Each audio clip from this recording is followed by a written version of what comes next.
শংকৰ আজি আবৃত্তিৰ বাবে নিৰ্বাচিত কবিতা শিৰোনাম পৃথিৱী কবি বিনন্দ চন্দ্ৰ বৰুৱা এই যে পৃথিৱীখনি সুন্দৰ ইজৰ লীলাভূমি গছে পাতে ফুলে ফুলে ৰমক জমক নদ নদী সৰোবৰ গিৰি গুহা মনোহৰ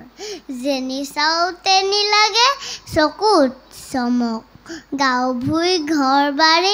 দেশজোৰা শাৰী শাৰী শুভি আছে ধৰণিত বহল বুকুত মাজে মাজে মন্দিৰৰ ওখচোৰা গৌৰৱৰ দেখি যেন নিপতি মূৰৰ মুকুট কুটিৰ কাৰেংঘৰ তাৰো নানা তৰহৰ সৰোবৰ অনুসৰি কৰিছে নিৰ্মাণ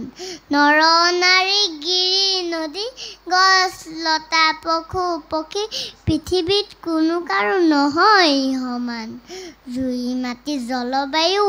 সভাৰে যোগাই আয়ু শস্যপূৰ্ণ ধৰণিত লদন বদন পানদাতা জোনবেলি নীল আকাশত খেলি কালচকৰি টানে জীৱন মৰম ইনেই সুন্দৰ ধৰা বিধাতাই নিজেই গঢ়া মানুহে তাতেই আৰু জেউতি চৰাই আলি পদূলিয়ে ভৰা নগৰৰ ৰূপ চৰা নিজেই নিজৰ ৰূপ কৰিছে বৰা কৃষ্ণ কৃষ্ণ কৃষ্ণ কৃষ্ণ কৃষ্ণ জীয়াঞ্চ বৰুৱালৈ আমি ধন্যবাদ আৰু আশীৰ্বাদ জ্ঞাপন কৰিছোঁ।